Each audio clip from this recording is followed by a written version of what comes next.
do coração de Deus. E aquilo que eu quero propor para vocês nesse período, então, é o seguinte.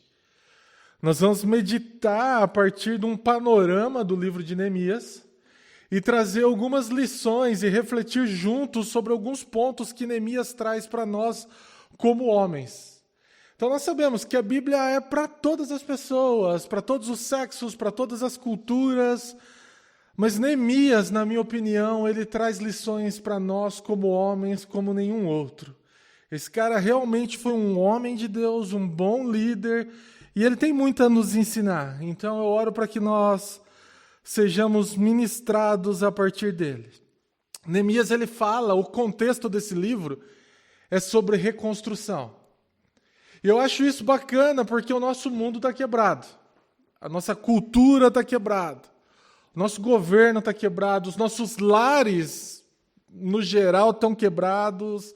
Casamentos quebrados. Valores quebrados.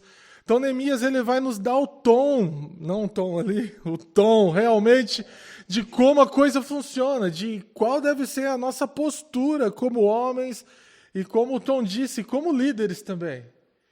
Porque não se engane, todos nós de alguma forma ou influenciamos ou somos influenciados. Aliás, todos nós influenciamos e somos influenciados. Então, todo mundo de certa forma está liderando alguma coisa. E Neemias vai falar para a gente sobre isso. Então, a minha ideia é dividir esses 13 capítulos em 3 sessões, é isso que nós vamos ter. Nós não vamos fazer um estudo exaustivo, mas nós vamos pegar, como eu disse, alguns pontos. Então, abra lá comigo Neemias capítulo 1, para a gente, sem mais demora, começar. Nós vamos orar, e aí eu quero te dar um pouco de contexto histórico, e então nós entramos a partir do verso 1, e se assim Deus nos permitir, vamos tentar nessa manhã ver os capítulos 1, 2 e 3. Então, vamos orar. Senhor Deus, nosso Pai, obrigado pelo privilégio de estarmos juntos nessa manhã. Obrigado pela comunhão que temos no Seu nome, e obrigado acima de tudo, Pai, pelo Teu sacrifício por nós. Obrigado, Deus, porque podemos estar aqui, não porque somos bons, não porque merecemos, mas tudo é devido à Sua graça que nos alcançou, a Sua misericórdia que nos tirou do fundo do poço, Pai. Então, nessa manhã, aquilo que eu te peço é, não a nós, mas ao Senhor toda a glória, Pai, assim como disse o salmista.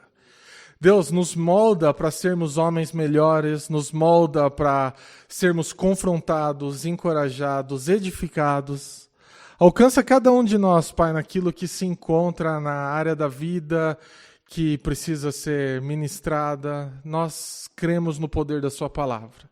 Então fala com a gente, Senhor, em nome de Jesus. Amém. Então, gente, para entender rapidamente, você precisa lembrar um pouco do contexto da história de Israel. Então nós temos o rei Saul. Após o reinado de Saul, nós temos o cara chamado Davi, que todos nós conhecemos. Davi morre e deixa o seu trono para um cara chamado Salomão. E a partir até aí tudo bem, nós temos um único povo, nós temos o povo de Israel dividido, não dividido, formando um único reino. Mas a partir da morte de Salomão, a coisa desanda um pouco. A partir da morte de Salomão, o reino se divide. Nós temos reino do norte, Israel, nós temos o reino do sul, Judá, e a coisa começa a ter problemas. O povo começa a se afastar de Deus. Aliás, isso começou com Salomão. O final da sua carreira, o final da sua corrida, acredito que todos saibam, não foi muito agradável. Ele se deixou influenciar, ele terminou adorando outros deuses, ele terminou fazendo aquilo que o Senhor reprovava. Seu filho Roboão assume, não faz como ele, ouve conselhos que não deveria ouvir, a coisa divide. Por vezes e vezes, Deus ministra o coração desse povo dizendo, olha, vocês precisam se arrepender. Vocês precisam voltar para mim, vocês precisam parar de seguir o caminho que vocês estão fazendo. Resumindo a história, eles não ouvem. E então, anos mais tarde, esse povo, o Reino do Norte em específico, aquele que mantém o nome de Israel, é levado cativo. os assírios vêm, tomam tudo, vocês conhecem a história, é levado embora. Judá, por sua vez, ao invés de aprender com seus irmãos, ao invés de olhar para o reino do norte, para Israel e se arrepender, segue o mesmo rumo. Anos mais tarde, também é levado cativo, também é derrotado. E é um pouco a partir daqui que o contexto de Neemias acontece. Então, o reino do norte levado pelos assírios, reino do sul vencido pelos babilônios, mas a certa altura o reino medo-persa começa a cuidar de tudo, começa a dominar tudo. E nesse contexto, Deus levanta um desses reis para trazer o favor e o olhar de volta para o povo. E aí a reconstrução do povo de Israel começa a acontecer. A partir de um homem chamado Zorobabel, eles retornam para então Jerusalém e começam a reconstrução do templo. Vocês conhecem a história. Passa um pouco, uma outra caravana, um homem chamado Esdras vai para continuar esse trabalho, para chacoalhar o povo que perdeu o foco. 15 anos aproximadamente mais tarde, vai então Neemias. Então é esse o nosso contexto histórico. É importante nós entendermos isso, porque talvez a partir daqui nós já temos a primeira lição. Entendermos como Deus é longâmino, está sempre nos avisando, mas muitas vezes não é aquilo que nossos irmãos mais pentecostais às vezes dizem, Deus está pesando a mão, nada disso, mas muitas vezes Ele precisa realmente catar a gente e fazer com que soframos consequências para que nós voltemos os nossos olhos de volta para Ele. E é isso que acontece com a nação de Israel. E aí então entra na história esse homem chamado Neemias. Para tornar isso mais dinâmico, eu queria propor para vocês o seguinte, alguém lê para nós o capítulo 1, são apenas alguns versículos. E aí eu tenho tempo de beber água e não dormir?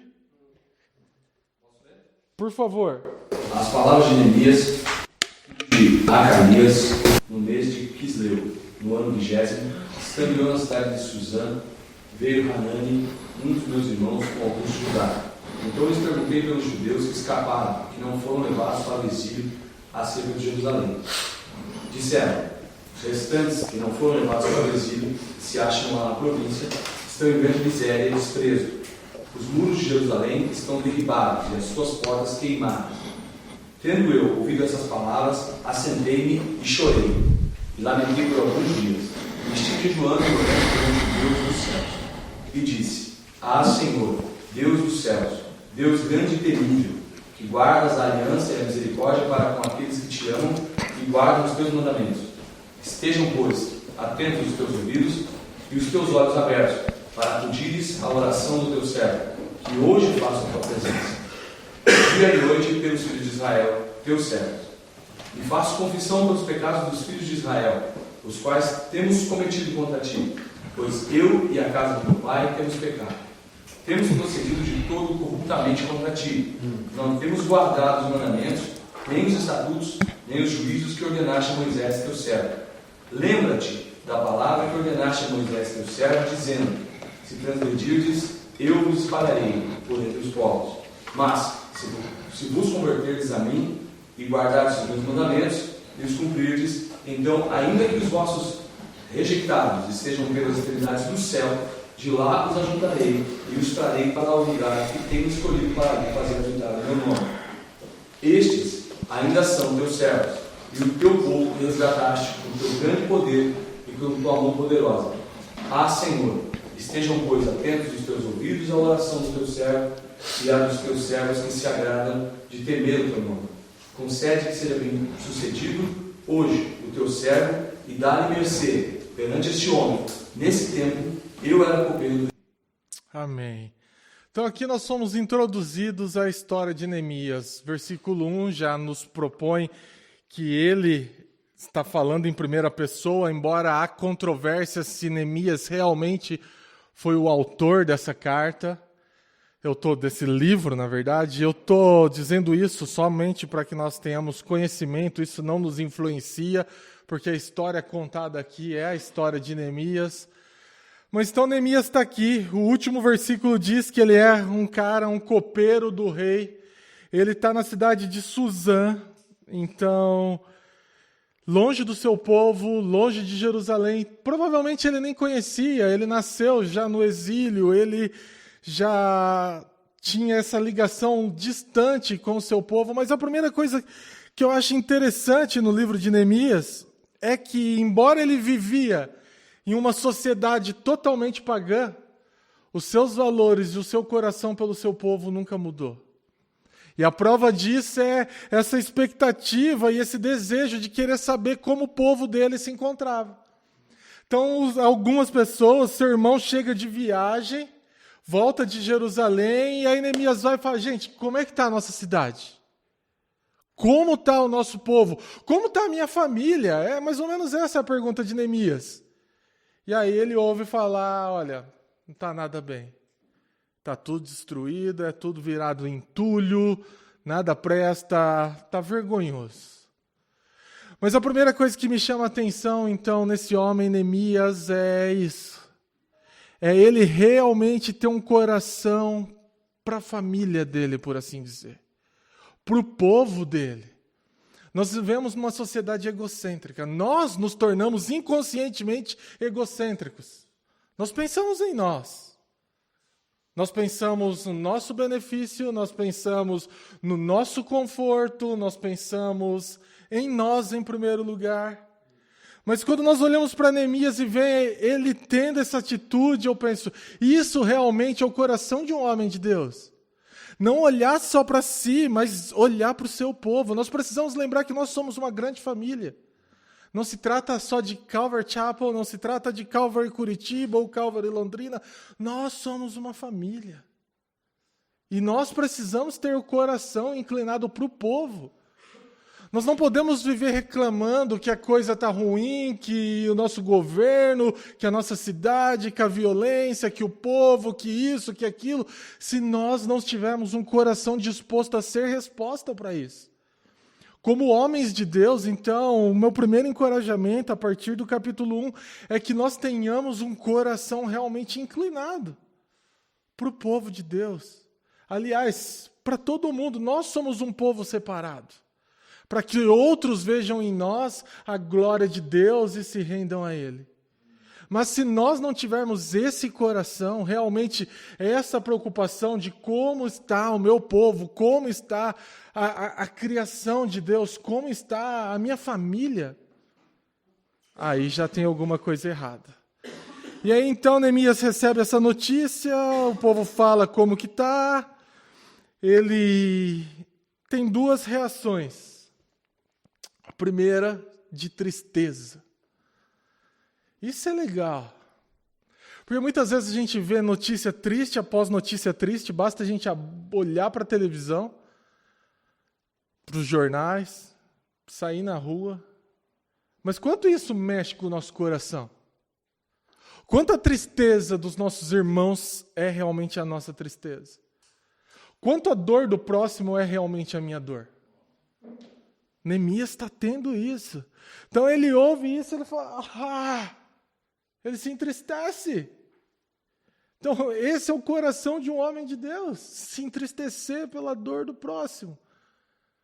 Sorrir com os que sorriam, se alegram, e chorar com os que choram.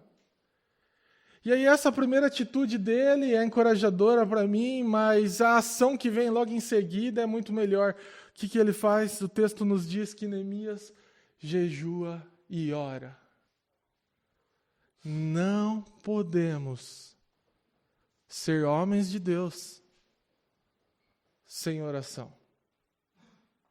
Não tem como, é incoerente, é incompatível com a nossa nova natureza buscarmos sermos homens segundo o coração de Deus se nós não tivermos uma prática, uma vida de oração.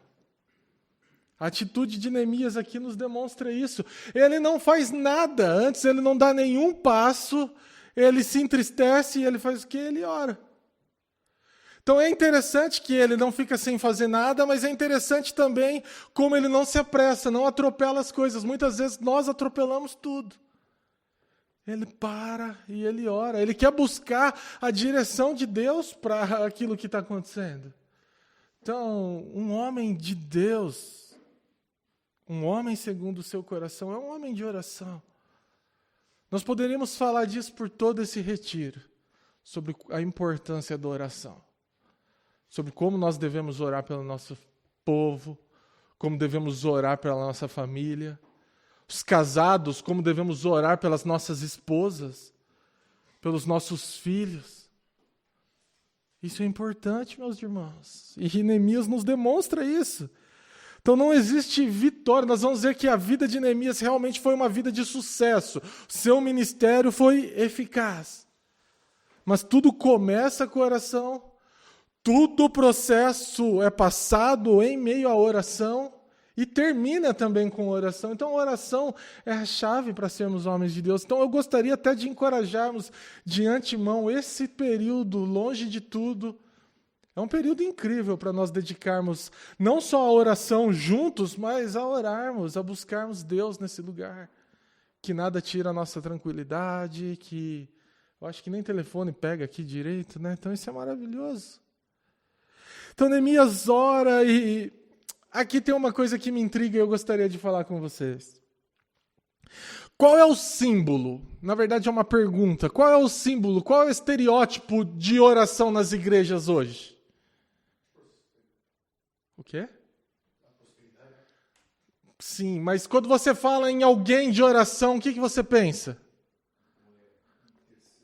Mulher, tiazinha de coque e saia longa. Essa é a imagem. Ah, tiazinha de oração. É a senhorinha de coque com o joelho calejado e com saia longa. E glória a Deus que existem mulheres que oram realmente. Esse é um ministério incrível. Mas eu acredito que existe um problema quando nós pensamos em oração e pensamos logo em mulheres. Para mim, isso demonstra que muitas vezes elas têm exercido esse ministério muito, e não de hoje, há décadas, talvez há centenas de anos, melhor do que nós. Homens precisam orar, meus irmãos. Nós precisamos orar, e eu me incluo nisso. Às vezes na nossa correria, na nossa praticidade, nós queremos desenrolar tudo, resolver, correr, fazer. Mas oração é algo fundamental. E Neemias demonstra isso. Um homem de oração um homem de Deus começa tudo com oração. E eu acredito, e eu falo isso por mim, Calvin. Muitas vezes nós não oramos, muitas vezes eu não oro, porque eu acredito, eu penso, eu me engano, achando que eu sou autossuficiente. Achando que eu não preciso de uma direção clara, e aí eu corro, e aí eu vou, e aí quando a coisa começa a dar errado, eu falo, bom, é melhor a gente orar. Mas dificilmente nós paramos como Neemias, a bomba cai, e nós falamos, ok, vamos orar. Vamos buscar em Deus. É o que esse cara faz, então nós precisamos disso. E aí, capítulo 1 continua, não quero gastar muito tempo aqui, mas o versículo 5 ao 7 nos fala um pouco sobre a oração de Neemias e ela é interessante. É interessante porque, como eu disse no início, Neemias não estava lá atrás quando o povo estava vivendo de forma errônea, quando o povo estava vivendo em pecado. Ele, de forma direta, não foi participante do pecado lá atrás que gerou o exílio e que trouxe todas essas consequências. Mas ao orar, Neemias diz, Senhor, nos perdoa. Perdoa o nosso pecado. Neemias reconhece, embora ele não tenha sido o pecador de forma direta, ele reconhece e ele tem convicção que ele é um pecador tanto quanto os outros. Isso é importantíssimo para nós. Reconhecer as nossas fragilidades, nós vamos falar um pouco mais sobre isso, mas nós precisamos confessar as nossas culpas a Deus. O coração de Neemias é incrível. Ele ora e fala, Senhor, perdoa o meu povo. Aliás, me perdoa, Senhor. Nós demos mancada realmente. E aí a primeira leitura eu olho e eu vejo, cara, mas você não estava lá, Neemias. Mas aí eu entendo, mas você reconhece o quanto pecador você é e o quanto você necessita de Deus. Nós precisamos disso. Reconhecer quem nós somos e reconhecer quem Deus é. Nós vamos falar um pouco mais nos capítulos a seguir. Mas aí continua a sua oração, e dos versículos 8 ao 10, Neemias não só, após reconhecer o seu pecado, o que ele faz? Ele lembra das promessas de Deus. E aí ele fala, Senhor, eu sei que se nós nos arrependermos, o Senhor vai vir, o Senhor vai resolver, o Senhor vai estar com a gente. Lembra agora do que dissestes ao teu servo Moisés. É importante lembrarmos das promessas de Deus. E é isso que ele faz. E aí, versículo 11, Neemias, ainda em sua oração, ele fala, Senhor, agora me dá o favor, me dá a direção, me mostra como eu posso ser resposta para isso. Isso é algo interessante. Neemias não fica só no blá, blá, blá.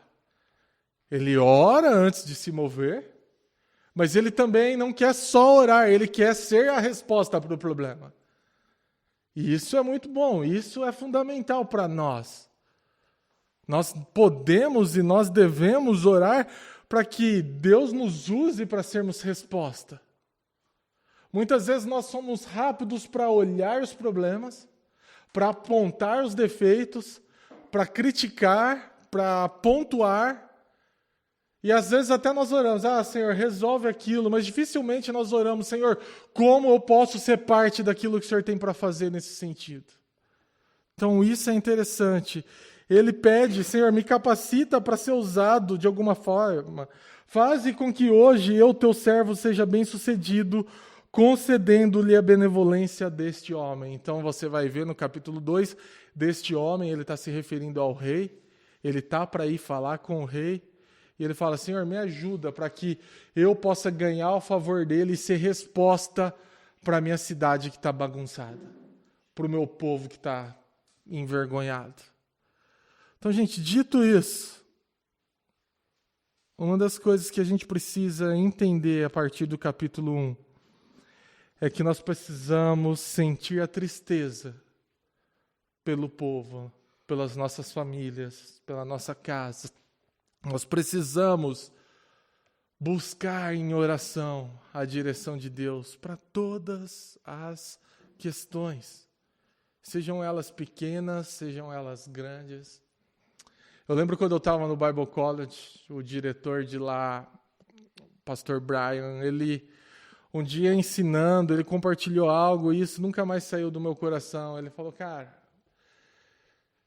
meu recurso é tão escasso, é tão pouco como missionário, que quando eu vou ao supermercado para escolher frutas, eu oro. Eu pensei, ora para escolher frutas? Sim, eu oro, porque se eu comprar uma fruta errada, eu perdi o dinheiro. Se eu compro uma fruta podre, se a coisa não funciona, aí eu pensei, ele é super espiritual. Mas depois eu pensei, nossa, cara, é verdade. Ele ora para grandes coisas, mas ele também ora para pequenas coisas. Muitas vezes nós só colocamos coisas diante de Deus que nós achamos grandes demais. Ou às vezes nós pensamos que Deus não está nem aí para as pequenas coisas. Tudo nós podemos levar diante de oração, diante de Deus. Cara, é maravilhoso. Então, o primeiro encorajamento, talvez o maior encorajamento do capítulo 1 para nós é ser homem de Deus, é sermos homens de oração. É buscarmos orar. Eu oro para que Calvary Curitiba venha sim ter as irmãs de oração, as tiazinhas de coque, mas para que falarem dessa igreja digam, nossa, ali tem um bando de homem que ora. Ali tem uns caras que realmente se juntam, oram uns pelos outros. Gente, é importante. É incrível. E Deus responde, nós vamos ver isso. Então, ele ora e ele, repetindo, confessa seu pecado e pede, Senhor, eu quero ser resposta. É fácil nós orarmos para que Deus transforme as nossas esposas, é fácil nós orarmos para que Deus transforme algumas situações, mas difícil nós orarmos, Senhor, começa por mim. É mais ou menos isso que Neemias está fazendo, gente. Ele está falando, Senhor, começa em mim, deixa eu resolver essa parada. Ele chama a dor para si e chama também a responsabilidade. Deixa, Senhor, mostra para mim. Me usa, me dá o favor com esse homem. E aí, a partir disso, então, dito isso, Eu quero pedir para alguém ler para nós o capítulo 2, ou se quiserem dividir, alguém pode ler do versículo 1 ao 10 e outro pode ler do 11 ao 20, para não ficar muito pesado.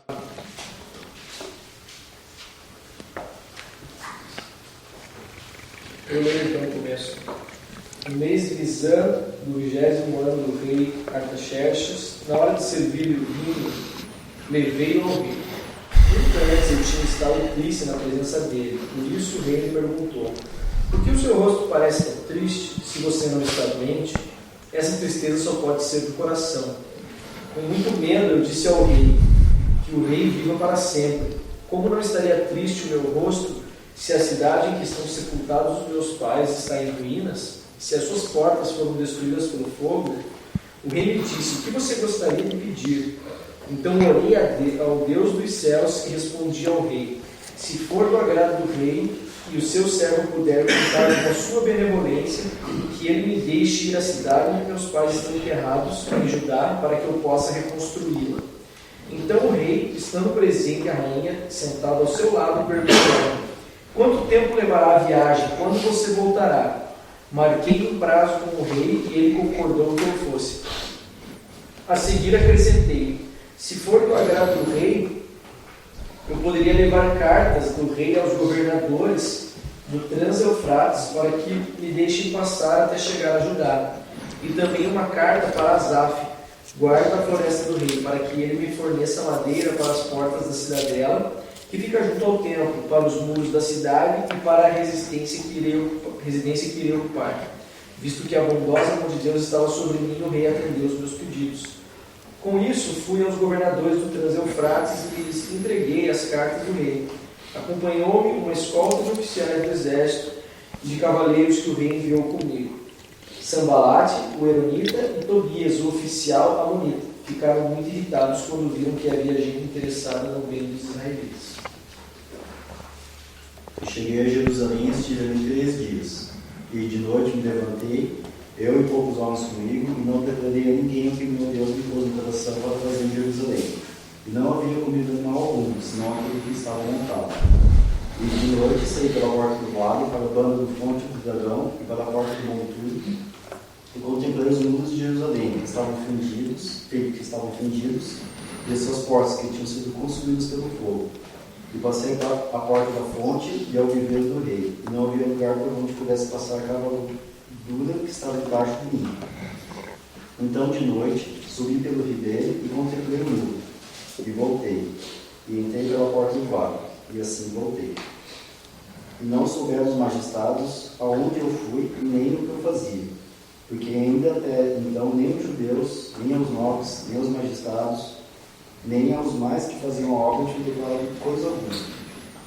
Então lhes disse: bem vedes vós a miséria em que estamos, que Jerusalém está assolada e que suas portas têm sido queimadas. Vinde, pois, e retifiquemos o muro de Jerusalém, não sejamos mais em opróbrio.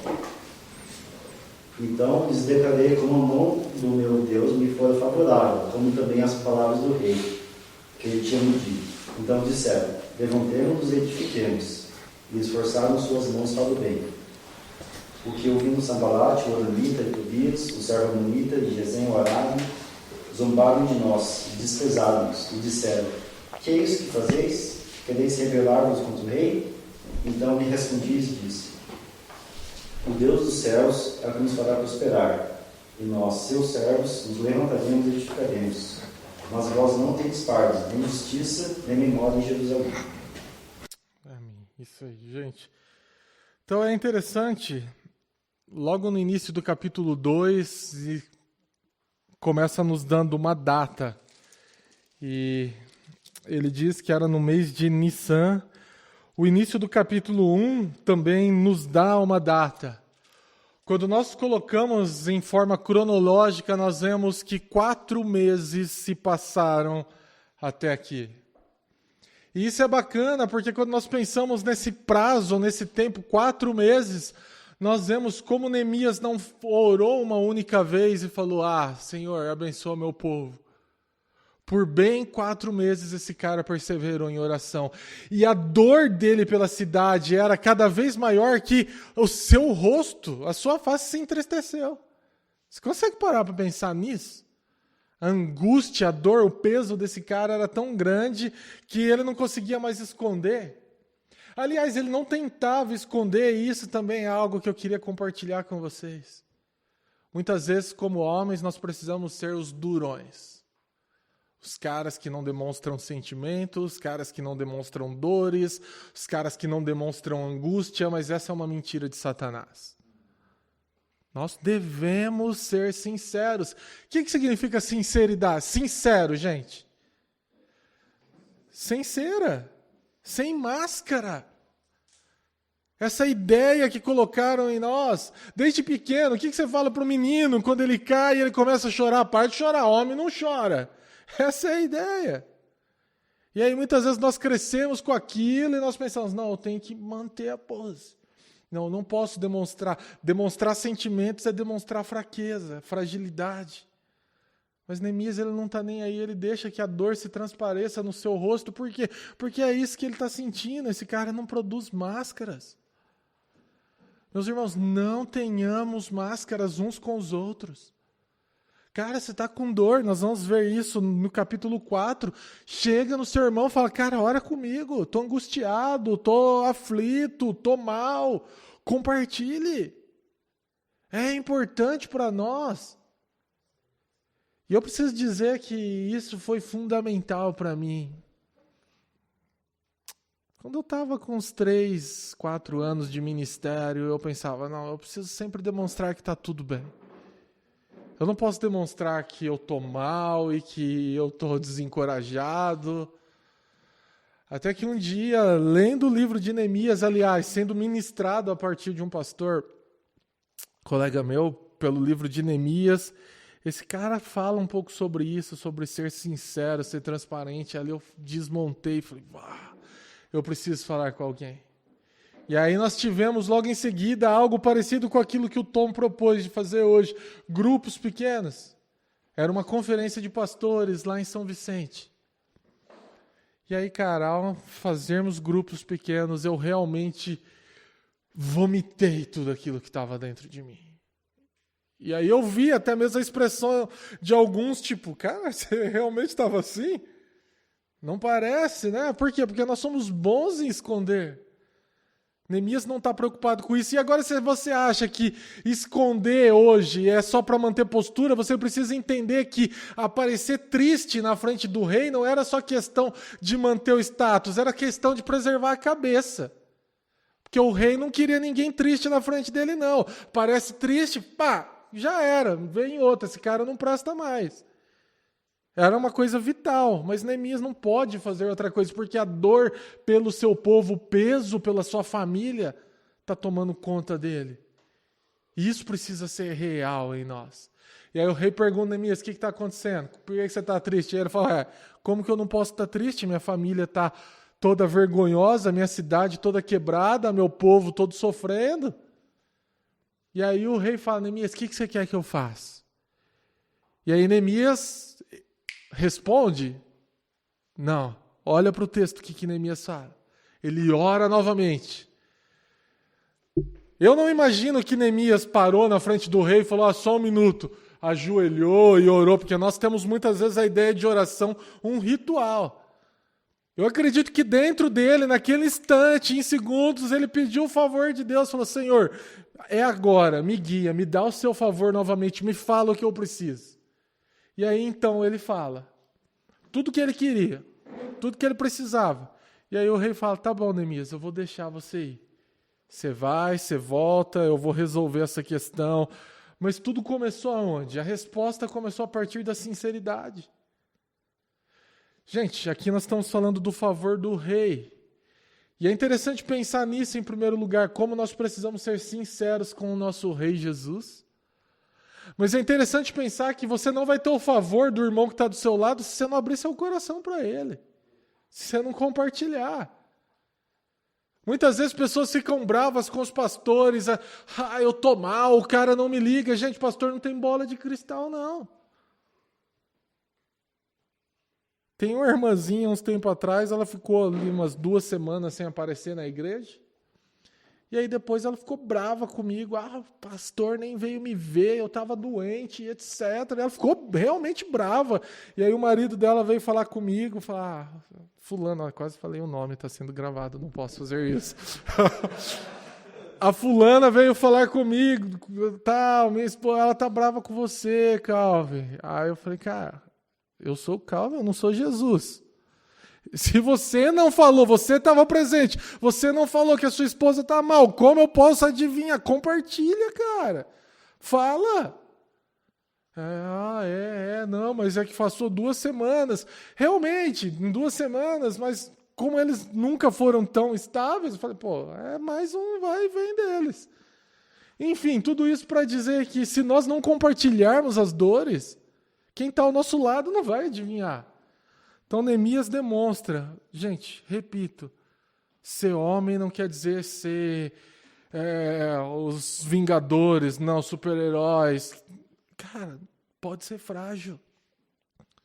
Parece até não muito hétero isso, né? Mas cara, nós podemos e nós devemos, de certa forma, demonstrar a nossa fragilidade uns pelos outros. Não estou dizendo que você tem que abrir sua vida para todo mundo, porque tem um bando de linguarudo por aí. Até mesmo dentro da igreja. Mas, cara, caminhe com pessoas que você possa olhar e falar, gente, eu não estou bem mesmo, não, porque está acontecendo isso. E aí, então, talvez esse cara seja o instrumento de Deus para a sua vida e seja a resposta. Fala, por que você não falou isso? O problema é assim, então deixa eu te dar uma força. É o que acontece com Neemias. Então, aí ele demonstra, ele ora novamente, ele ganha o favor do rei. Mas uma outra coisa interessante de olharmos aqui no capítulo 2, eu não quero me alongar muito aqui, mas é ver como quando o rei pergunta, o que você precisa? Neemias tem na ponta da língua. Eu quero madeira, eu quero isso, eu preciso de uns guardas, eu preciso da autorização para passar os rios, eu preciso... Ele está com o projeto pronto ali. Isso é legal porque isso traz o equilíbrio da história. Neemias ora para ser resposta, mas ao mesmo tempo que ele está orando para ser resposta, ele está dando passos de fé. Ele não sabia que ele ia ter o favor do rei, mas ele tinha o projeto, ele tinha o plano. Muitas vezes nós oramos também, nós queremos que Deus faça tudo. Nós queremos que as coisas aconteçam de forma milagrosa. Ele pode, ele é Deus. Mas às vezes nós não queremos pensar, nós não queremos nos mover. Senhor, transforma meu casamento. Senhor, me ajuda com a minha esposa, me ajuda com meus filhos. O que seu filho gosta? Qual que é a cor preferida da sua esposa? O que ela gosta de comer? Qual é o local preferido? Quem é casado aqui? Só para mim entender, para quem que eu... A maior parte, então. Gente, essas são perguntas que reflita sobre elas. Qual é a cor preferida da sua esposa, a comida que mais lhe agrada, a roupa que ela mais gosta? Às vezes nós queremos orar para Deus transformar as coisas, mas nós não nos atentamos que pequenos gestos podem fazer a diferença. Neemias tinha um plano, cara. Neemias tinha os detalhes daquilo que ele precisava para ser resposta para aquilo. Então que nós possamos ser assim também. Deus, o que você quer que eu faça? Como o Senhor quer que eu faça? Mas me permita participar disso. Então, Neemias tem visão. Se você não tiver uma visão clara para a sua vida, uma visão de Deus para a sua família, quem vai ter? Já ouviram aquela frase do gato de botas, que não sabe para onde quer ir, qualquer estrada serve? Gente, essa é a realidade. Aqui, imagina Neemias despreparado aqui. Rei, eu não sei, eu vou ver o que precisa realmente e depois a gente volta a conversar. Deixa eu pesquisar, deixa eu fazer o senhor Google, né? Antigamente nos desenhos é o Aladim, aqui hoje em dia é o Google, né? Então Neemias, ele ora, mas ele também dá passos práticos. Eu queria que você pensasse sobre isso em relação à sua hombridade. Orar é importante, mas quais passos práticos você está dando? Com a sua família, com a sua igreja, com o chamado de Deus para a sua vida? Dê passos práticos. Ah, Senhor, eu queria que você fizesse de mim um pregador. Eu queria tanto saber compartilhar a sua palavra, mas eu não leio a Bíblia. É estranho, cara. Ah, eu quero ser um homem... eu quero ser um marido mais amoroso. Mas eu não procuro saber como, eu não procuro nada em como ser assim. Ah, eu quero ser mais firme e assumir a liderança da minha casa, mas eu fico dormindo e deixo minha esposa cuidar de tudo. Vocês entendem? A oração é poderosa e necessária, mas a prática e passos práticos também é importante. E aí, versículo 9 do capítulo 2 diz assim: com isso fui. Na minha versão NVI, mas eu acredito que quase todas traz essa ideia. Eu fui. Que também é o próximo passo. Então, olha a progressão aqui. Eu oro, eu planejo e eu vou. É importante. Então, ele foi ser a resposta. Ele orou, ele planejou e agora ele vai. E você precisa entender que essa jornada de Cisã, onde ele estava, até Jerusalém não era uma caminhadinha, não. 1.280, se eu não me engano, 1.280 quilômetros. Atravessando o rio, florestas, ele acabou de falar. Não é uma viagem simples. Não é uma jornada fácil. Mas ele vai. Gente, alguém um dia disse, nada acontece na nossa zona de conforto. E essa é a realidade. Às vezes nós queremos que as coisas se transformem, mas com pouco trabalho. Hoje em dia é fácil andar 1.200 quilômetros, mas pensa nesse tempo aqui. Difícil, perigoso, riscos, mas esse cara vai. Então, esse é um outro encorajamento que eu tenho para você. Cara, quer mudar? Orou, Deus deu a direção, tem em favor de Deus, tem portas abertas. Se mova. Não espere que Deus faça tudo se você não der passos práticos. É importante, gente. E aí, então, versículo 10 é bem interessante.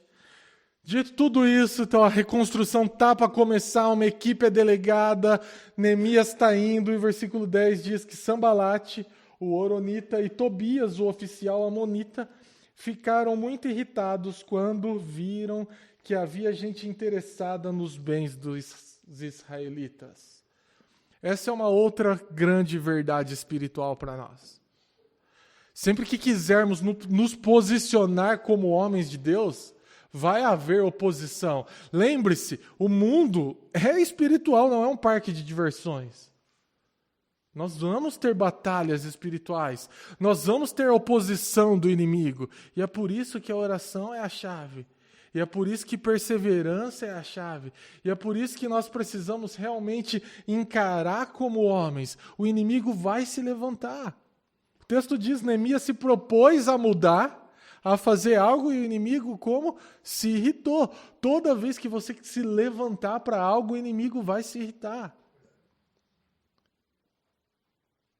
Eu repito, gente, nós vivemos num mundo espiritual, em uma guerra, de certa forma, e eu não quero que isso te assuste, ou que você pense e leve isso para um extremo, mas nós não vivemos num parque de diversão.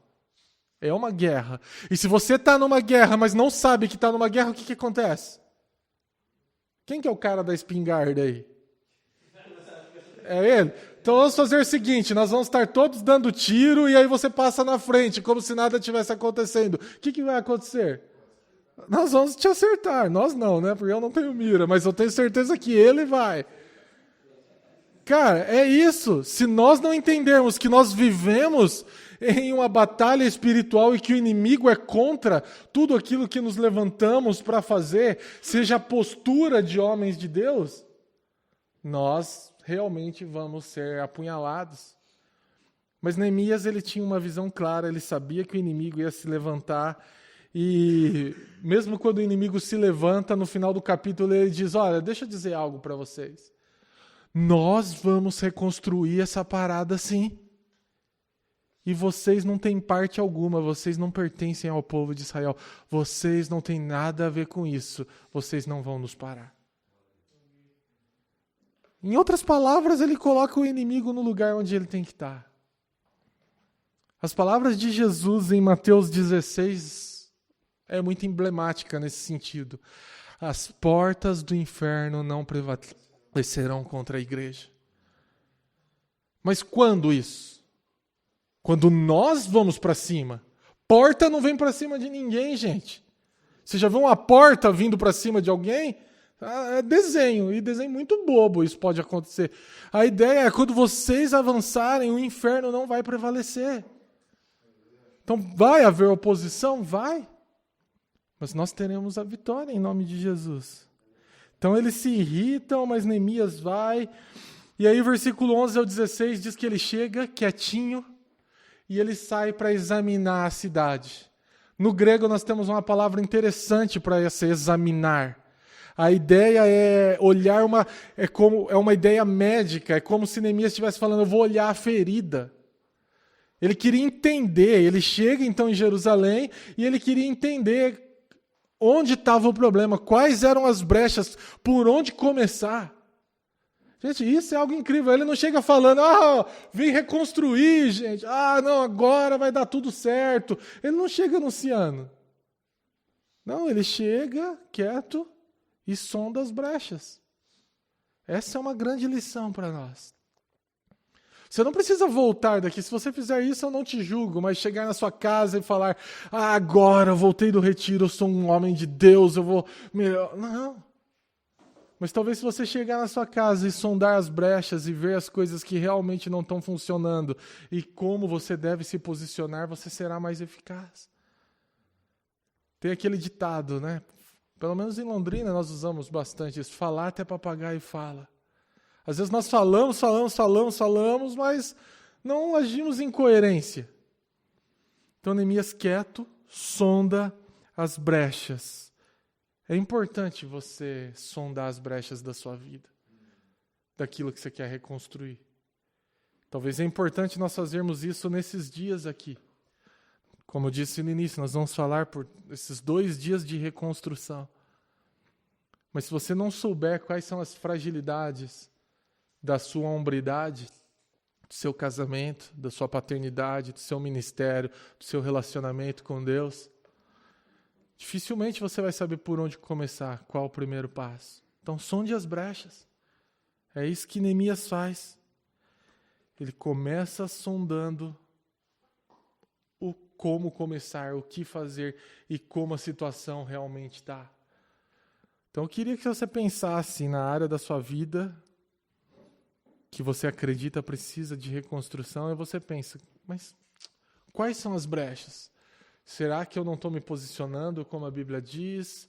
Será que o meu filho está atravessando os limites? Será que a minha esposa está passando? Será que eu deveria me posicionar assim? Será que a brecha está no meu trabalho? Será que a brecha está na falta do meu relacionamento com Deus? Ao sondarmos as brechas, nós seremos eficazes na reconstrução. Então é por isso que Neemias faz isso em primeiro lugar.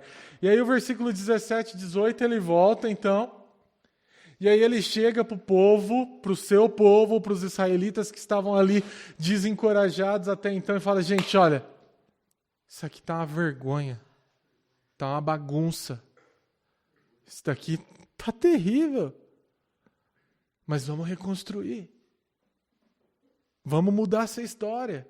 E aí Neemias encoraja esse povo a partir da sua vida. Ele diz, olha, Deus está com a gente, Ele já nos deu favor com o rei, eu já trouxe uma mercadoria ali, vai dar para começar. Vamos fazer a coisa andar. E aí o povo se anima e vai. Mas é interessante que antes dele falar, olha, vamos reconstruir, ele olha para esses homens e fala, olha, isso está uma vergonha. Isso aqui precisa mudar. A gente não pode mais viver dessa forma. E eu dou algum crédito aqui, não só para Neemias como líder, em confrontar aquilo que está errado, mas para esse povo que recebe a correção. Hoje em dia nós somos tão melindrosos. Você não pode mais falar, você não pode mais confrontar, que nós nos doemos, nós não gostamos de ouvir, essa é a verdade. Nós perdemos o princípio de que ferro afiando ferro, assim é o homem, é o seu companheiro. Gente, como que ferro afia ferro? É assim? Você fica ali passando, tô afiando. Para! Ferro afiando ferro. É faísca, é força, é dor. Eu não queria estar ali raspando, mas é necessário. Nós precisamos aprender a ser confrontados. Nós precisamos deixar a nossa miminice, de certa forma, de lado, e ao sermos confrontados, não quer dizer que a pessoa vai sempre ter razão de tudo, mas receba, ouça, reflita. Às vezes nós nos doemos. Às vezes nós não gostamos, a palavra foi pesada, a coisa está dura. Não, a gente precisa aprender. E Neemias fala para esses caras na cara de pau. Olha, tá uma vergonha. E outra palavra, vocês estão em pecado, vocês falharam, vocês vieram para cá para reconstruir isso. Faz anos que vocês estão aqui e essa cidade ainda está assim. Talvez é o que nós precisamos ouvir do Senhor nessa manhã. Ei, cara, acorda, essa área da sua vida está uma vergonha. Endireita. Mas logo após isso vem o encorajamento. Olha, Deus está dando o favor, vamos junto, Ele vai estar na frente. E aí os caras se animam e eles vão. Mas o convite de Neemias é esse convite para mudar de situação. É o convite para parar de viver humilhado e para viver os propósitos de Deus. Esse é o convite do Senhor para nós.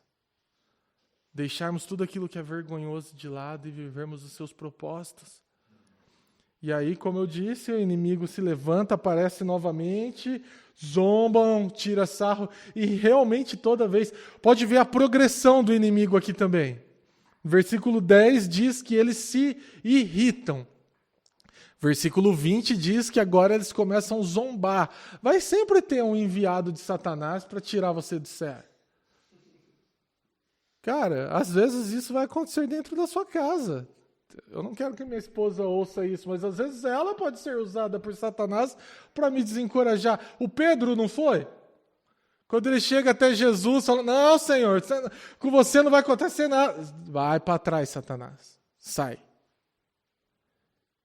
Às vezes as pessoas vão nos desencorajar. O inimigo quer nos desencorajar. Vai zombar. O que esses caras estão fazendo? Mais um ano, retiro de homens. Mais um ano eles estão falando que vão mudar, que vão ser homens segundo o coração de Deus. Mais uma vez eles querem recomeçar. Não receba isso. Coloque o inimigo no lugar dele. Lembre ele que ele já é um derrotado. Lembra das palavras do Tiago? Resistam o diabo e ele fugirá de vós. Então é importante nós termos isso em mente nessa manhã. Eu queria te encorajar a isso. E aí, capítulo 3, para nós encerrarmos, eu acho que ainda tenho alguns minutos. Nós não vamos ler o capítulo 3 inteiro agora, mas eu queria pedir para que no seu tempo livre você lesse ele. Parece aquelas listas exaustivas de nomes que nós não gostamos de ver nas Escrituras. Mas tem algumas coisas interessantes aqui. Capítulo 3 é o elenco dos trabalhadores. O nome do povo que estava ali, que começou a colocar a mão na massa. E as coisas interessantes versículo 1 ao 4 nos mostra que praticamente todas as famílias estavam trabalhando ali. Nós vemos a obra sendo reconstruída em várias partes. Pensa no muro da cidade de Jerusalém, não é algo pequeno.